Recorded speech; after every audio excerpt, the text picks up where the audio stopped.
Oh, okay. Things usually start 5 after Uh-huh. here, Yeah. but I'll start talking a few minutes before that.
Well, um, MIT things usually start at about 5 minutes after the hour, but the room is almost full, so maybe, and of course I have a lot of things to say. So I want to welcome you to the something like 17th annual Simons Lecture at MIT, funded graciously by the James and Marilyn Simons Foundation. We thank them for their support and for the building as well. Um, so, so we just had last week the applied version, and this is the pure version. It just goes to show you that the distinction between pure and applied mathematics is disappearing. Each of them could just as well have Yeah. come in I was actually wondering. other box, and nobody would have noticed. So our pure lecturer this year is Martin Heyer. He's the Regius Professor of Mathematics at University of Warwick.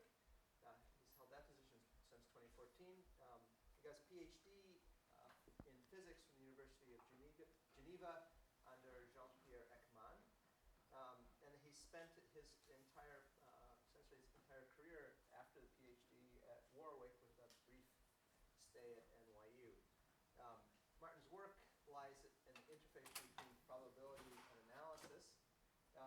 He's done major breakthrough work in the study of nonlinear stochastic PDE, in particular the KPZ equation. The KPZ equation was proposed by the physicist Medran Kardar, whose office is somewhere over there in physics here, Giorgio Parisi and Yichen Chang in 1986 to describe the motion of growing interfaces.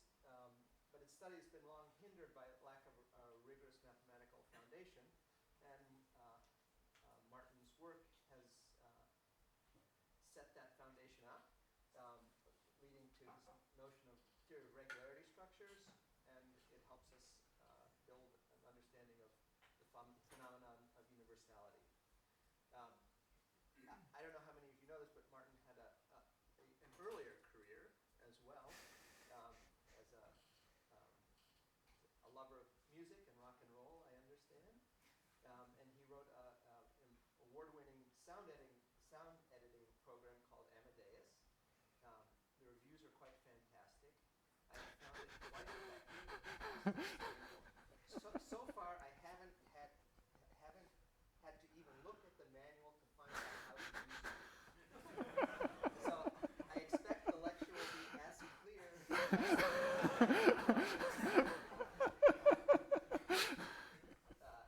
Martin's received many honors for his work, including the Whitehead Prize and the Philip Leverhulme Prize of the London Mathematical Society, the Wolfson Research Merit Award of the Royal Society, the Fermat Prize, the Froelich Prize, and in 2014 he received the Fields Medal from the International Mathematical Union. And he's a member of many honorary societies, the Royal Society, Fellow of the AMS, member of the Austrian Academy of Sciences, German National Academy of Sciences, the Berlin Brandenburg Academy of Sciences and Humanities, and he is an honorary Knight Commander of the British Empire since 2016. Being honorary, I guess he's not yet called Sir, but rumor has it that that's being worked on. So, without further ado, soon to be Sir Martin.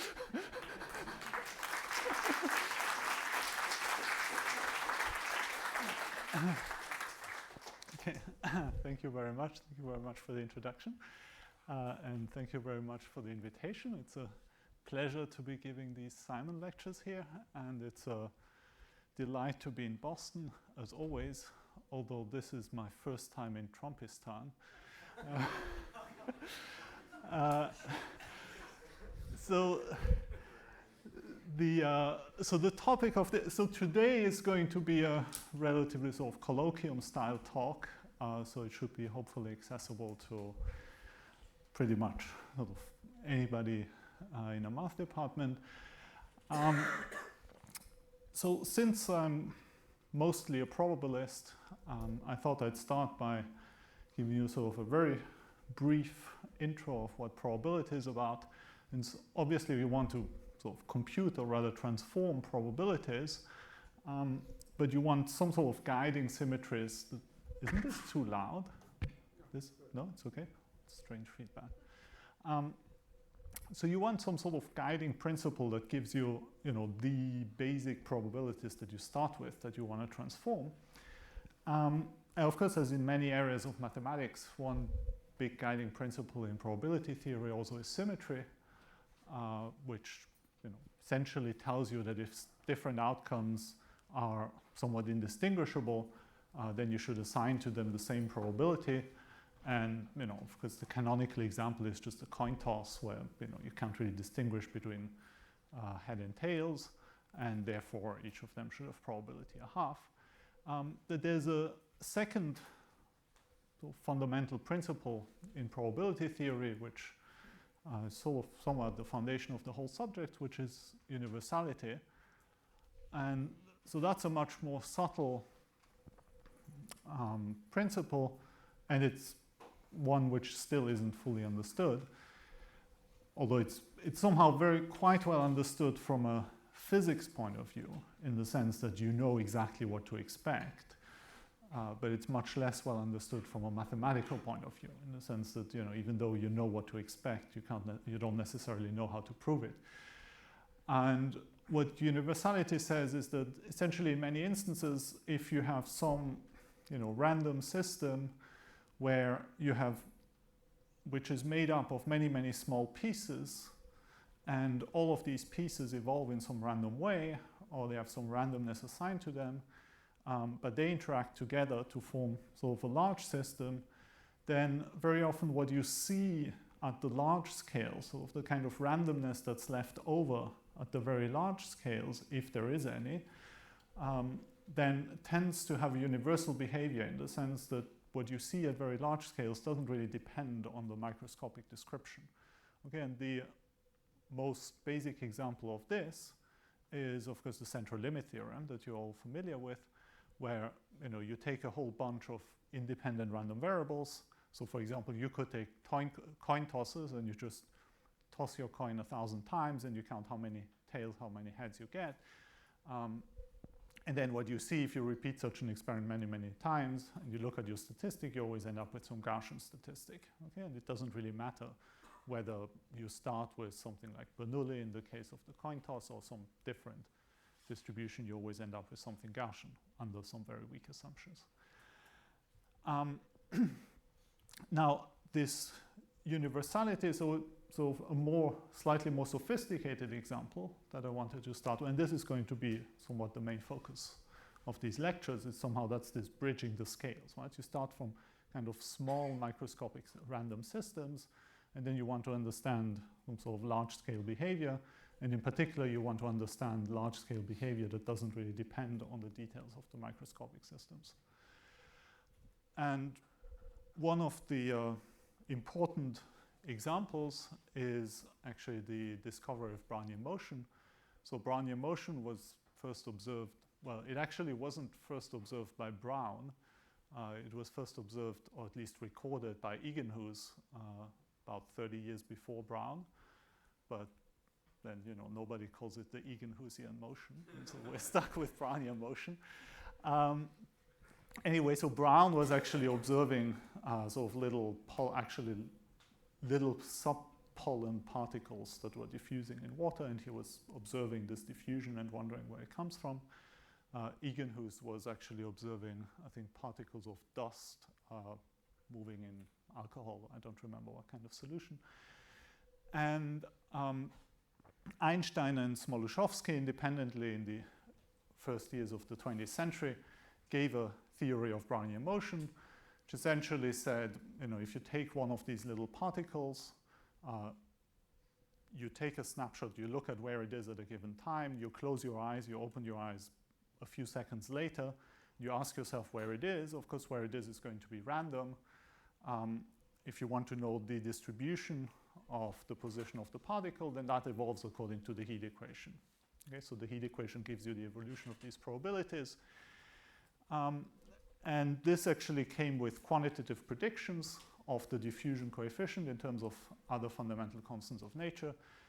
And this was then verified experimentally. And so that was a big success, one of the early successes of probability theory, if you want. Or in that sense, it wasn't so much probability theory, because it was really just the prediction was just coming from the diffusion equation, from the heat equation, which was verified by Perrin in 1908, and then gave him the Nobel Prize in 1926.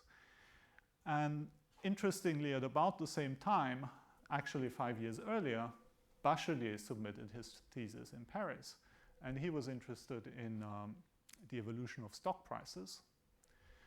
And you know, his reasoning was pretty much the same as the reasoning actually of Einstein to derive the heat equation from for Brownian motion, which was that the motion of your little particle, in the case of the Brownian motion, the reason why it moves is because molecules of water hit it all the time in all sorts of directions, and then on average you get hit as much in one direction as in the other direction, so the average motion sort of averages out, but then you have a central limit theorem which gives you Gaussian distribution for the position of the particle after a while, and the heat equation essentially encodes this. And Bachely's reasoning was exactly the same. Says you look at a stock price, what makes the stock price move is when people buy or sell the stock. So each person buying or selling a stock is a little bit like a molecule hitting that larger particle in your solution. And so every time you sell or buy a stock, it makes the price go up or down a little bit. On average, it more or less cancels out, but then you still have fluctuations left over. And so if you do a back of the envelope calculation, you see that these fluctuations should obey something like a heat equation. And so that's what he predicted in his thesis, which in some sense then laid the foundation for the Black and Scholes model, which then got the Nobel Prize in the 90s. Ironically, Bachely never really even got a proper academic job until he was in his 50s or so, because he was sort of caught out by World War I. So he had bad luck. He had a nice job, but it was just before the World War I started, and then of course he lost his job. He had to go to the war, and then by the time he came back, he didn't get the job back, and at the time the probabilists didn't quite like financial math, and so, okay, anyway. Now he would have got a nice job.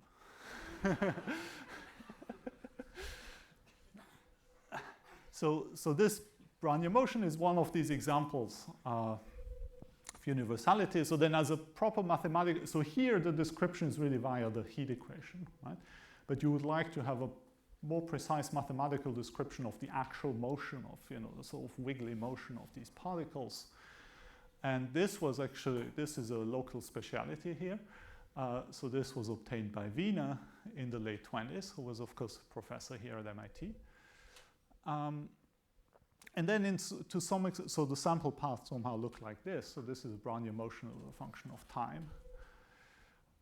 And, well, then in the 50s, somehow Donskoy was maybe one of the first people to obtain what's called now Donskoy invariance principle, which somehow says that, you get this Brownian motion as limits of many different processes. Okay, so this is some kind of universality statement saying that if you have, for many different kind of systems that behave in somewhat very different ways, if you look at what happens for long times, the behavior is essentially a Brownian motion. So let me just show you another simulation. So this is what a Brownian motion looks like. So here what you see is you have a sample path of Brownian motion and you're actually zooming out, and you see that it always somehow looks the same. Okay, and that's natural because it's obtained as a large scale limit, and you don't say at what scale you stop, right? And so if you obtain it as a large scale limit, anything you obtain like that has to be itself invariant under rescaling. Okay, that's what you see here. And this parabola here is the parabola which is invariant under the rescaling. Okay, so this tells you the way you're rescaling is not whenever you zoom out by a factor 2 horizontally, you don't zoom out by 2 vertically, but by the square root of 2. Okay?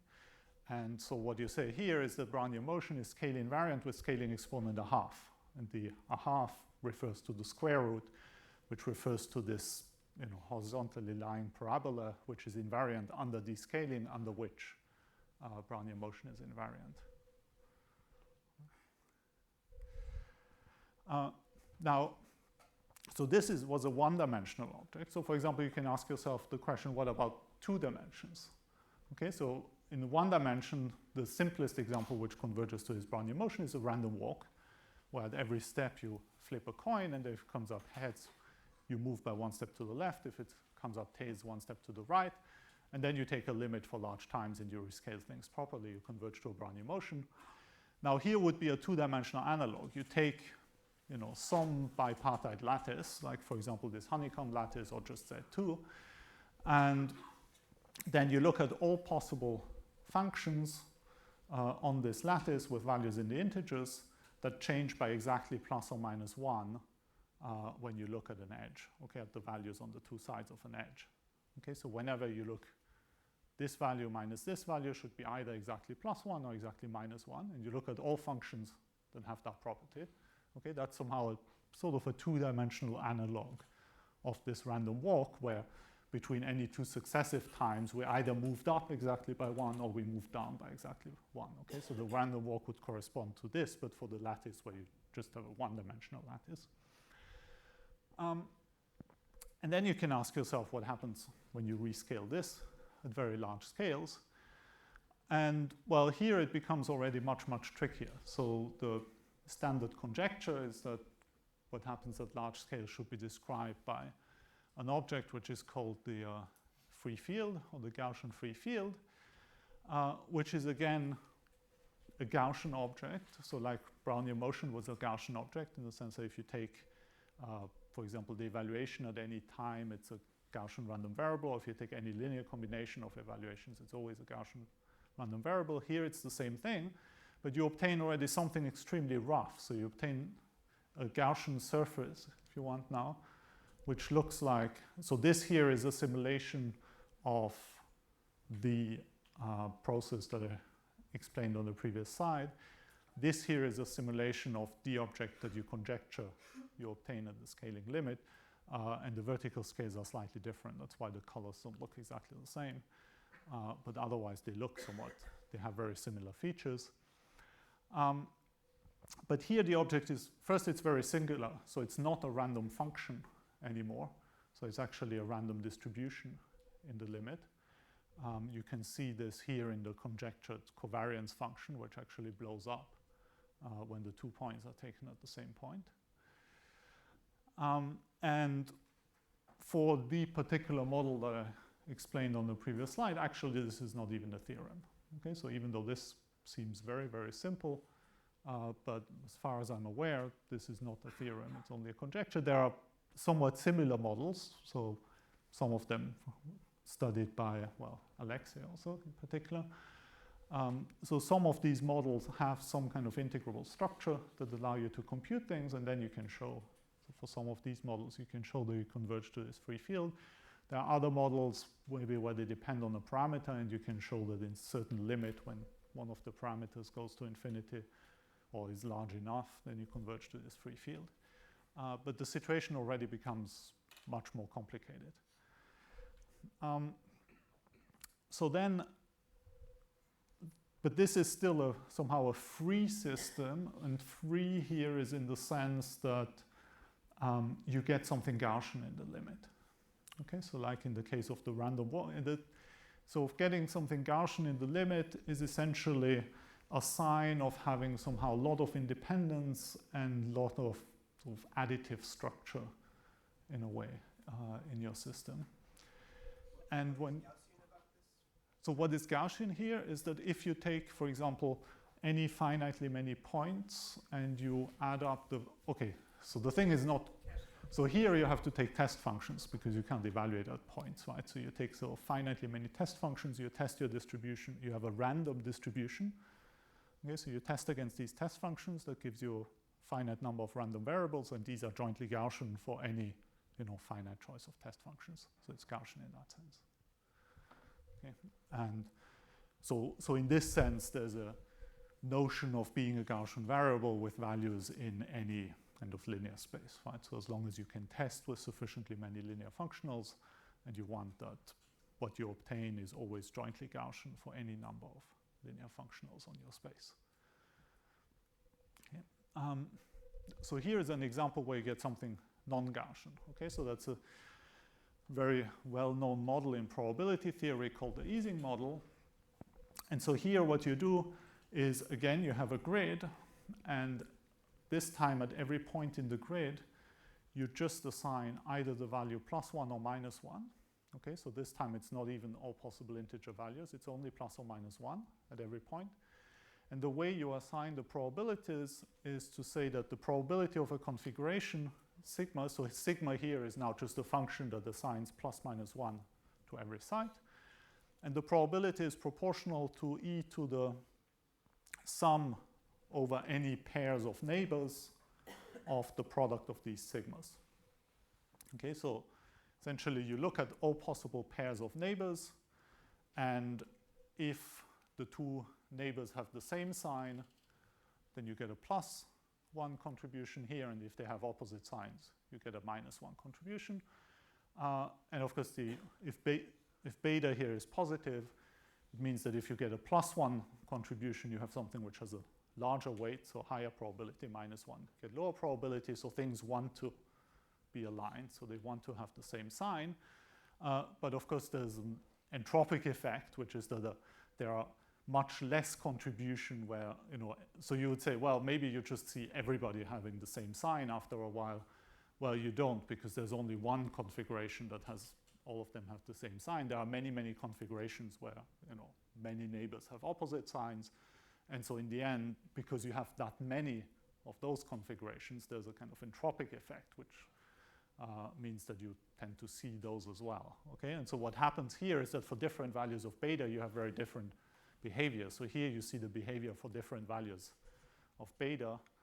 For example, here there's a simulation, so there's a critical value. So here's so there's a dynamical version of this where you update also your configuration with time, and which has the property that if you wait for long enough, then it converges, what you see converges to that distribution that I just described to you. And here I've chosen a value of beta which is very close to this, to a critical. So there's a critical value of beta in this system. And at the critical value, you see some very large scale structures forming. So if I change the value here, so if I make it larger than the critical value, so beta is inverse temperature, so larger values correspond to lower temperatures. So then what happens is you see something like this. And well, you see, so now you start to have essentially large regions where they are mostly aligned in one direction. So say plus is yellow and minus is dark red here. Large regions where they are aligned, but in the other direction. And then you have some kind of interface between the two, and the motion of the interface here is some kind of motion by mean curvature. And if you wait for a while, eventually one of the regions completely eats up the other one, and you see basically only pluses with a little bit of minuses flickering here and there, or mostly minuses with a few pluses flickering here or there. Whereas if you take a value below the critical temperature, so high critical beta, so high temperature, then you get something like this. Right? So very, very quickly, you converge to some local equilibrium. So you have here you create some kind of intrinsic length scale in the system. So if I make something closer to the critical value, it's maybe easier to see. Maybe a bit closer. Right. So here I'm a bit closer to the critical value. So you see here there's somehow the size of the yellow and red blobs is about this typically, right? So you create a length scale, and as you get close to the critical value, this length scale diverges, and these blobs sort of get larger and larger, and you start to see some nice non-trivial structure. Okay? And so what is universal here is the behavior exactly at this critical value. And then if you take local averages of these variables, then again, you converge to some non-trivial random distribution. But then this time, again, this is an extremely recent result by Newman, Garbon, Hongler. Maybe there was a fourth author, I don't remember, where they show that you have this convergence, and the limit is this time non-Gaussian. Again. Okay, so you have again a random distribution in the limit, but it's not a Gaussian object. But it is also self-similar with a certain scaling exponent. So this time it's, I think, minus 1/4, 1/8 with the way I defined it earlier on. But it's much more difficult here to understand what's going on. In particular, if you look at the dynamic that I just showed you on the simulation, there's no theorem at all saying that this converges to a limiting dynamic on kind of random fields, if you want. As a matter of fact, not even, of course, one guesses that this is the case, but one doesn't even know how time should be rescaled.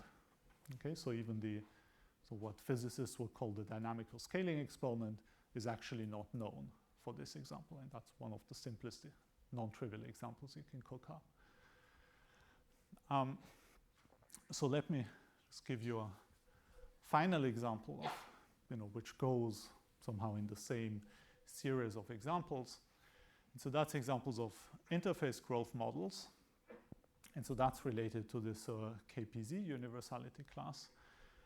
And so here you consider a situation where you have a two-dimensional medium, if you want, which can come in two different phases, and you have an interface that separates the two phases.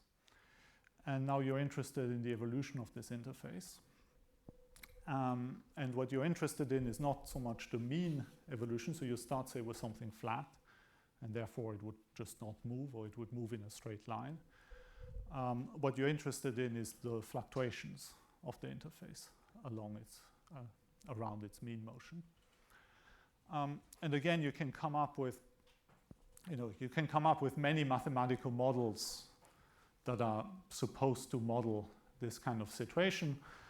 So here is an example of a mathematical model which I like a lot, which is the Tetris model. So you just take, well, the Tetris game, except that you don't play the game. So you just let the Tetris bricks fall down and pile up by themselves. And now if you look at so where is the interface here? Okay, so you have Tetris bricks falling down, they pile up. So there's a region where, there are Tetris bricks, and then there's a region where there are no Tetris bricks, and there is an interface between these two, obviously. And if you sort of zoom out, you see something like this, right? So here you have these Tetris bricks, they pile up sort of faster and faster. You zoom out further and further, and you see something like that. Right? So you see something like this. Now the interface looks more or less like a continuous curve, right? It doesn't really look like a continuous curve when you looked at the bricks because it has overhangs and so on. But of course, if you look at large scales, these overhangs actually tend to be quite small. So it's essentially a continuous curve. It's essentially a graph.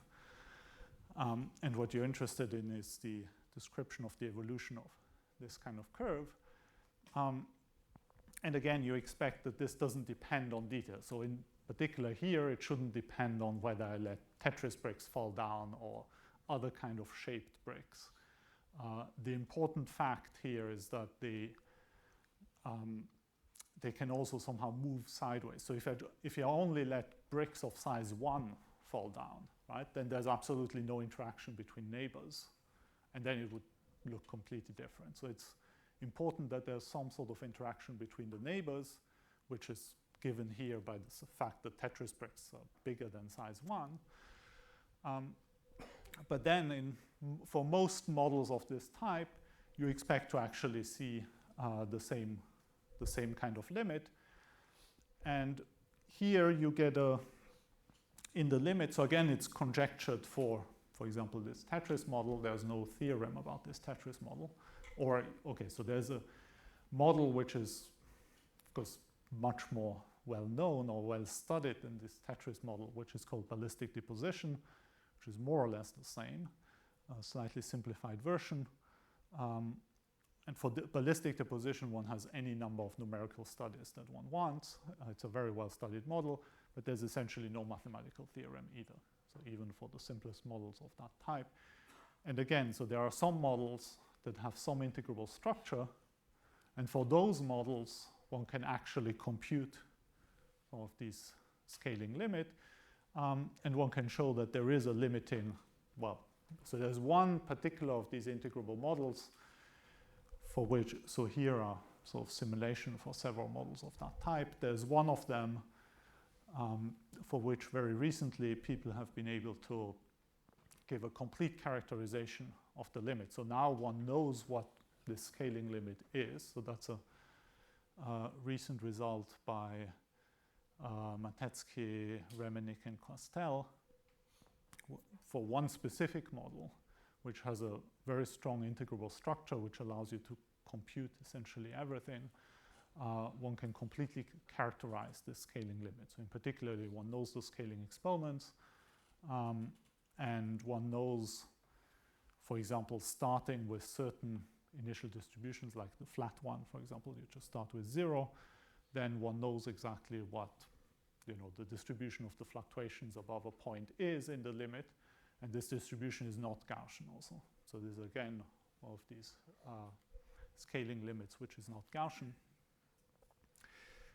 It's not, so here's a sort of interesting fact is that, so it's usually believed that this universality class is extremely stable in the sense that many, many, many models of interface growth should converge at large scales to the same process here. It's not, you can come up with some which don't. So here is an example of an interface growth model which behaves actually quite differently. So you see here that the interface looks much less continuous. It actually becomes discontinuous in the scaling limit. And this is a model where one can compute everything which is somehow not so far from this ballistic deposition model. And you really have a different scaling limit with different scaling exponents.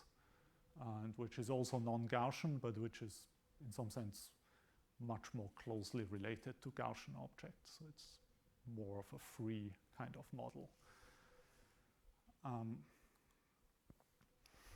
Okay, so one has all of these, universal sort of objects that you obtain as scaling limits of various microscopic models. And ideally, you would like to, be able to prove this and to study these objects. Now, unfortunately, in the general case, this is extremely hard. So one knows how to do this in many cases when the limit is Gaussian, okay, because you have very good characterization of Gaussian limits, and we know by now we have many, many versions of the central limit theorem, so we have very good handle on Gaussian objects. But in general, at least when there are somehow strong interactions, then you don't expect these limits to be Gaussian. Now, there are some properties that you get essentially for free, right? So as I already explained, they have to be scale invariant. If you obtain something as a scaling limit, it has to be scale invariant. If you start from something which is somehow translation invariant, then you expect to get something translation invariant in the limit. If you start from something rotation invariant, you would get something rotation invariant in the limit. Then you can make leap of faith, which is that you get limits that are conformal invariant, and in many cases that doesn't make too much of a difference, but of course in 2 dimensions it makes a huge difference because the conformal symmetry group is of course much, much, much larger in 2 dimensions. So then that's a special case where you can say a lot on the kind of scaling limits that you obtain, and well, one of the world experts is in the audience just sitting in front of me. So Scott introduced actually several of the objects, the probabilistic objects related to these conformal field theories that you obtain in 2 dimensions here. And now the approach that I want to talk about in this lecture and the subsequent lectures is going to be to not, so we're not going to be able to say much about these scaling limits. Instead, what we're going to do is we're going to look at what's called, if you want, crossover regimes. Okay, so a crossover regime is a situation where you have models that are close to a Gaussian model, okay, but not quite. So the sort of picture that you should have in mind is the following. So for example, in the case of these interface fluctuation models, there's a special case where you have an interface like this, so you have, it separates these 2 phases. There's a special case, which is the case which is symmetric, right? So imagine if you have a situation where this phase here is indistinguishable, if you want, from this phase, except for the fact that it's different. But for example, in the Ising model, in the 2-dimensional one, if there's no external magnetic field, pluses and minuses are essentially indistinguishable. Okay, so you have say you have pluses here, and you have minuses here. And then what one expects is that the evolution of this interface here is given by a Gaussian process. So it falls into a different universality class. Then it's given by a Gaussian, and this Gaussian process is called the Edwards-Wilkinson model. It's called EW here. And so the picture that you have on the screen here is, if you want, some sort of heuristic picture of the evolution of models under the operation of zooming out. Okay, and so what you expect here is that if you take any model which has this symmetry and you zoom out, then what you see in the limit is this Edwards-Wilkinson model.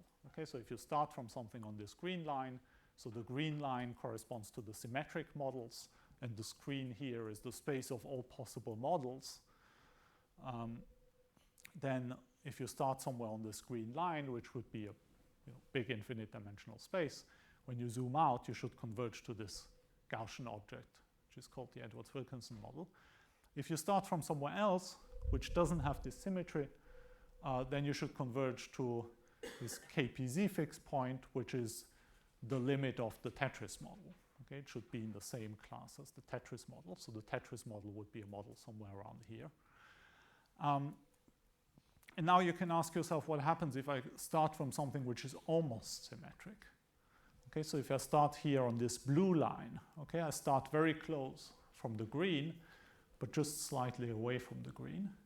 So then what you expect, at least from this picture, is that for a while it looks like you're going to converge to this Gaussian model, but then at some point you sort of bifurcate away from it, and you end up converging to this KPZ fixed point. And so now there would be a special model, which is the limiting model, where you somehow let this go to 0, but track it long enough so that you see that eventually it bifurcates from this Gaussian model, right? So you expect that you have some models that correspond to this red line here that have the property that if you zoom in, it converges to this Edwards-Wilkinson model. And if you zoom out, it converges to this KPZ fixed point, right? And so then you can ask yourself, is this red line also somehow universal? Okay, in the sense that, so that would be a good indication of, if you want, the universality of the point which lies somewhere at the end of that red line.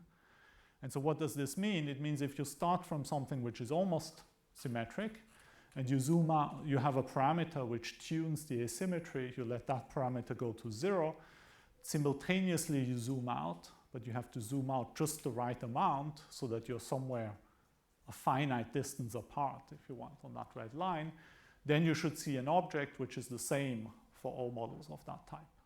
Okay? And if you do a procedure like this, where here you have a Gaussian renormalization fixed point or scale invariant Gaussian object, and here you have something non-Gaussian which you don't understand very well. Typically the analog of this line tends to be finite dimensional or even one-dimensional in many cases, in the sense that there's really just one model which has these properties that when you zoom in, it converges to this Gaussian object. When you zoom out, it converges to the sort of nonlinear object, which you don't understand very well. And then this object is often then given by a stochastic partial differential equation. So in the case of this KPZ model, it's given by the KPZ equation, which I wrote here. And so now H, again, denotes these height fluctuations of the interface, function of space and time. And it follows a partial differential equation, which is the partial differential equation I wrote here, with a random term. So this psi here denotes space-time white noise. And you should think of this as being some random field of x and t, which has a delta function as a covariance. Okay, so psi is something which is delta correlated, so you can kind of think of it as having independent random variables at every point in space-time. But except for the fact that, of course, when points are equal, it has to be sort of infinite. Right? And so the covariance of this guy is a delta function. And so in the case of, right, so you get, in this one-dimensional case, you get this KPZ equation. In the case of the Ising model, you can do a similar sort of picture where you have a mean field version of Ising, which gives you a Gaussian model. And then the object that you would get is this kind of PDE. There are two versions here. The blue one, if you want, the blue bits are optional. If you have the blue bits, that means that you look at a dynamic which has a which locally conserves magnetization. And whereas if you don't have the blue bits, you look at a dynamic in which the local magnetization is allowed to fluctuate. So these objects are not scale invariant, right? Because they correspond to, if you want, that red line, and so zooming out or zooming in still makes you move along this red line, right?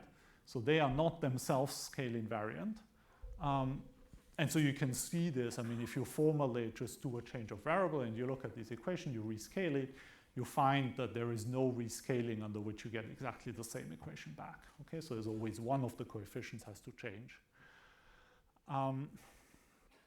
But the conjecture is that they are, again, universal in the sense that, for example, in this one-dimensional case, the conjecture is that there is no stochastic process that you can find which has this property that if you zoom in, you get this Edwards-Wilkinson model, and if you zoom out, you get this KPZ fixed point. Okay? And so the results that I want to talk about in these lectures, they somehow, they're kind of a step in the direction of proving these kind of universality results. Okay? And so there's a problem number 0 at this stage, which is that, it's quite all well to somehow write down this equation.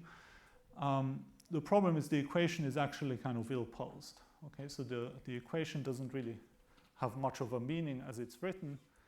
Because, for example, so here, that's a simulation of the solution to this KPZ equation.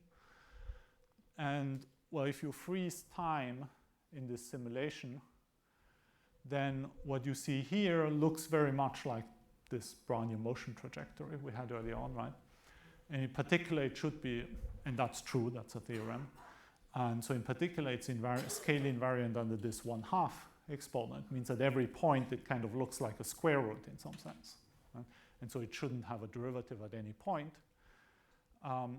Whereas, well, in the equation, you have the square of the derivative showing up. Right? So obviously, the square of the derivative is identically equal to infinity at every point. Yes? Can you say some words about how this 5/4 model arises? Because I'm not familiar with it. I'm used to seeing 5/4 as like functional Schrodinger equation. You would have like an integral on the right-hand side. So yeah, so that would be like the Langevin dynamic, if you want, right?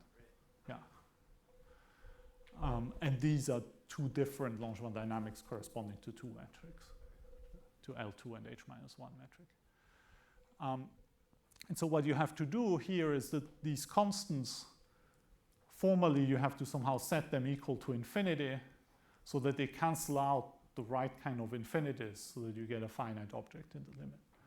Okay, so this constant, you should think of it as being a very large value, and it somehow cancels out the divergent part of the square of the derivative that appears in the right-hand side, but it doesn't cancel it out completely. Okay, so it cancels out the divergent part, but there's still something non-trivial left.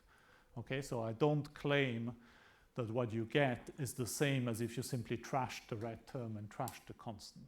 Okay, so you really get something different.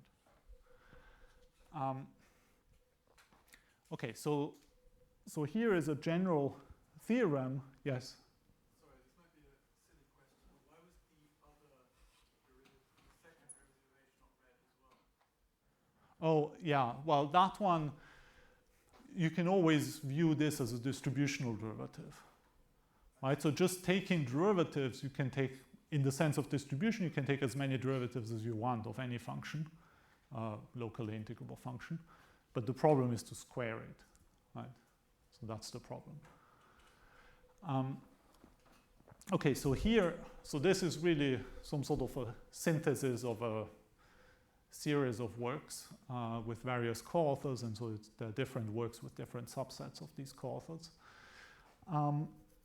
which at the end it somehow gives the following kind of general result. So if you take any kind of system of stochastic PDEs, more or less of that type, So it has to be semi-linear. So the linear part of the equation here has to be parabolic. So this has to be an elliptic operator. It doesn't have to be second order. It could be a square of a Laplacian or something like that. And then you have these noise terms. They don't necessarily need to have this delta correlation. So they could have other sort of correlations, but they need to have some scale invariance. Okay, but it could be with different exponents. So here you have a scale invariance with exponent sort of minus the dimension of your space-time divided by 2, because the delta functions are scale invariant with exponent minus the dimension, but then here the field actually appears twice, so you have to divide by 2. So you can have other kind of scaling exponents. And they need to be such that the whole equation is subcritical, and that essentially means, it's some sort of a formal analog of this fact that when you zoom in, you just see the Gaussian part. Okay, it's basically some kind of power counting condition, but it's something you can easily check. If you have a bunch of exponents, then there's a kind of finite procedure that the finitely many steps that you check, and it tells you either yes or no. Okay, so that's something which is very, very easy to check in concrete examples. So then you can build a canonical family of solutions. And of course, the whole problem is what do you actually mean by solution, right? Because you can have this problem of multiplying distributions appearing in these equations. But there's a canonical family of solutions which is parametrized by a finite dimensional Lie group, which is built from, if you want that data here. And furthermore, that map is sort of continuous in both of its arguments. Okay, and so it's in that sense that it's canonical. Okay, because you have some continuity, and so in particular, you can actually approximate these guys by something smooth, and then you can see what it actually means to be a solution. Okay? So let me just make sort of two, yes? Is that meant in the sense of paths or in the sense of distribution? That's what this slide is about. So it will be in the sense of distribution, yeah. It cannot be, it can't be true otherwise, yeah. So first the canonical, right? So it's the family which is canonical, and it's not somehow the way you parameterize the family. Okay, so you have this family of solution maps, if you want, which is parameterized by this element, let's call it G, and so it's canonical only sort of modular shifts. So what it means is that, so the thing which is canonical is this kind of dependency. Okay, so if you change the value of G, well, there's actually an action on the right-hand side of your equation. So there's an action of that group onto the pairs of F's and capital G's, so that changing the little g is the same as changing the capital F and the capital G. So in that sense, you know how to go from one element to another in that family, but there's nothing that tells you which one is the one that corresponds to, say, G equal to the neutral element. Okay, so that's not canonical in general.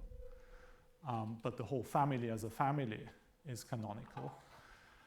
And in particular, if the xi's are smooth, even if they actually happen to be smooth, if you want the solution map that's associated to this, the canonical one is not necessarily the actual, solution map in the usual sense. So what you have is that you have some relation of that type, in the sense that so if you call just phi without this subscript g, simply the usual solution map in the first year analysis sense, then you have a relation of these guys like that, which says that they are basically almost the same, except for this term here, which depends on the law of the noise psi, and which typically, if you take smooth approximations of things like this guy is going to blow up as your approximation goes to 0. Okay, so so that then goes with what does continuous mean here? So what you do is there's a measure of the size of these noises, which somehow takes the singularity of these covariance functions into account, and also bounds sort of higher moments of these noises and so on. So there's a kind of technical way of measuring the size of the noise, which isn't the norm, but it somehow behaves almost as if. And then you have a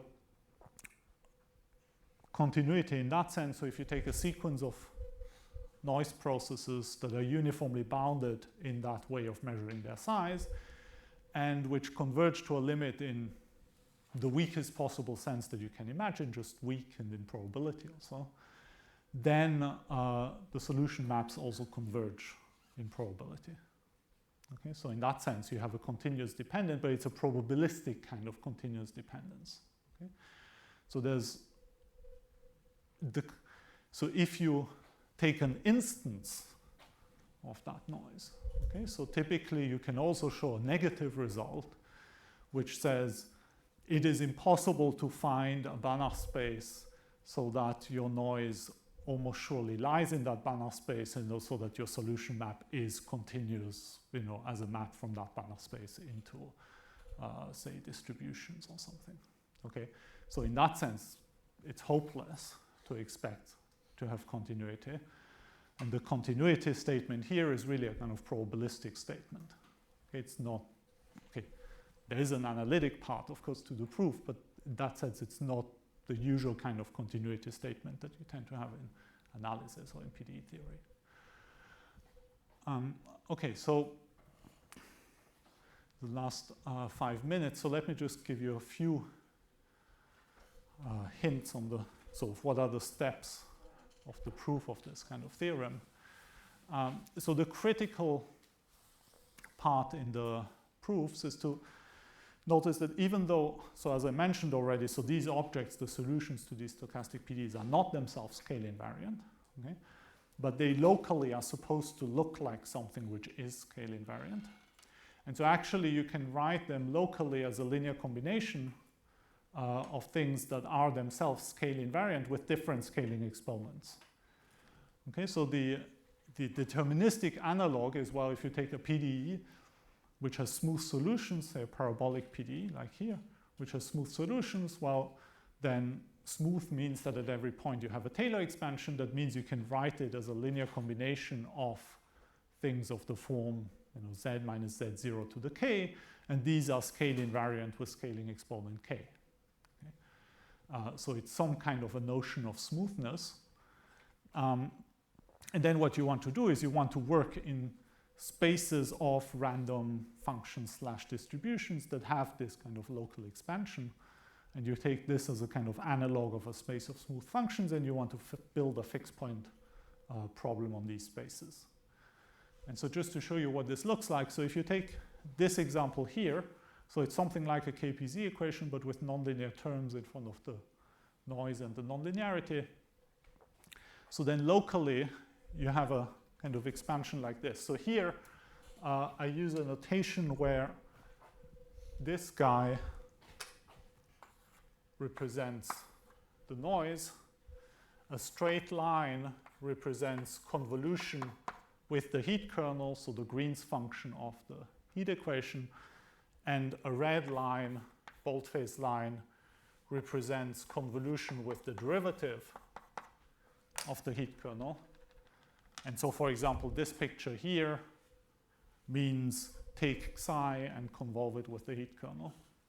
Okay?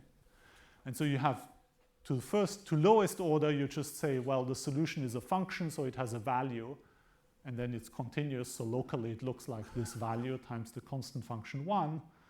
Then to next order, you would want to say, oh, its fluctuations locally look like this coefficient evaluated at the value of this function times the fluctuations that you would get from just sticking this into the linear equation. And that's, the Green's function of the linear equation convolved with the noise. So that's this guy here. And then you can add higher order terms. So you get some next order terms which come from the nonlinearity here, and you get, you can get continue like this. You get higher and higher order terms. And so where I stopped here is somehow the minimal amount. This is how far you have to take this expansion so that the fixed point argument that I mentioned earlier actually allows closes. Okay, that you can find a space in which the fixed point argument closes.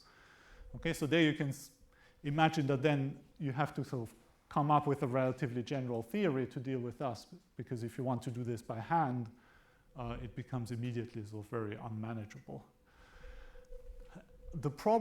One problem you see here is that even if you look already at some of the simplest terms, like this one, well, it involves this term here, which is the derivative of heat kernel convolved with this white noise squared. And this is exactly going to have this problem that it's going to be the square of the derivative of a non-differentiable function. Okay, so you'd think, well, that's clearly a problem, because it means that I have a problem in my ansatz somehow to start with, which is that I can't even properly define the objects in terms of which I'm performing the ansatz. So this is a problem that one can deal with, and so part of the aim of the lectures is to show you how to deal with it. And so let me just give you sort of the steps in the proof. So the first one is to show that the solution, so in the end the solution here really is just this function here, and there's some sort of a derivative. So if it weren't for all these funny terms here, this would just be the derivative of this function h here, right? And this would just be a first order Taylor expansion.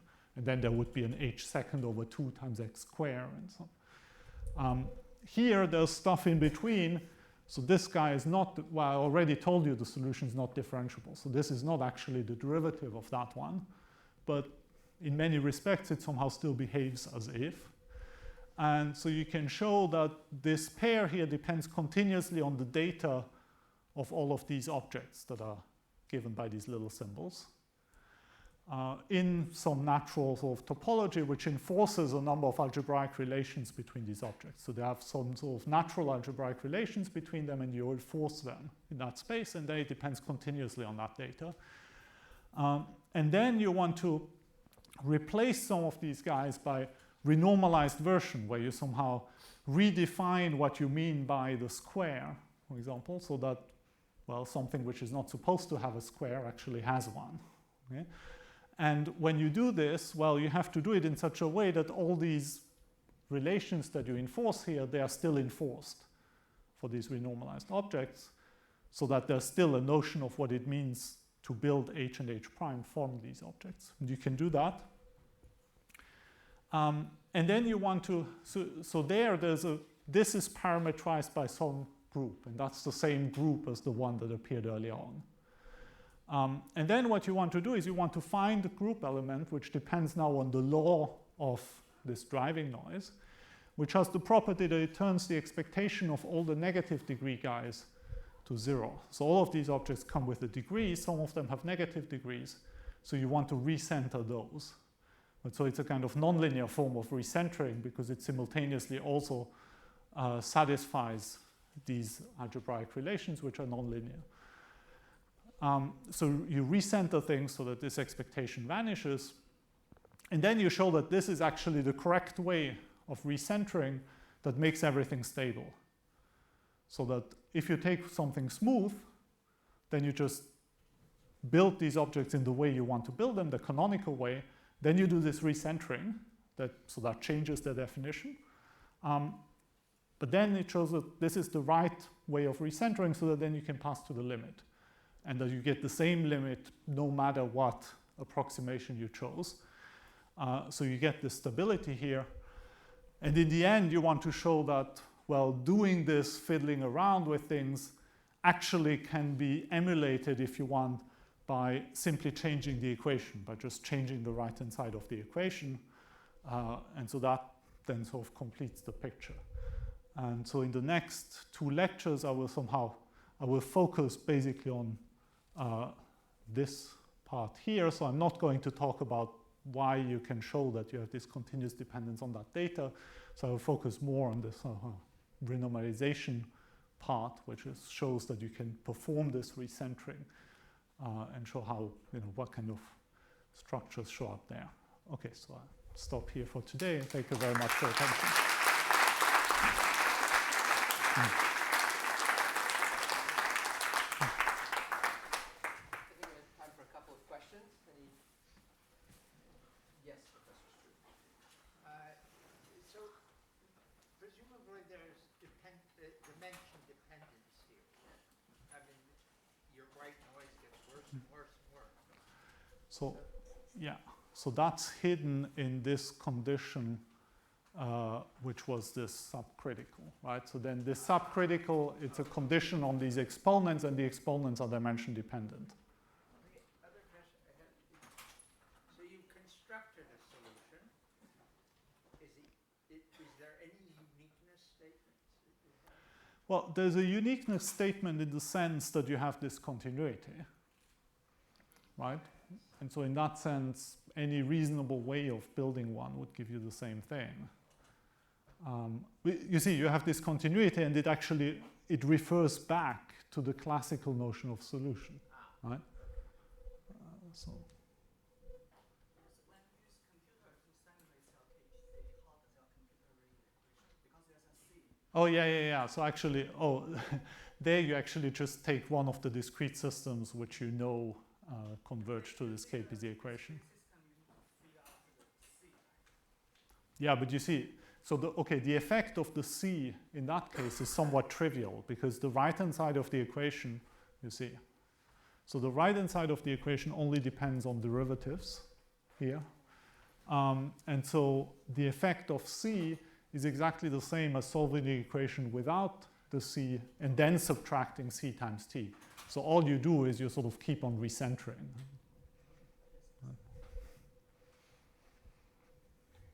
Okay. So I think Martin just about lived up to the advertisement. I don't think we need a manual.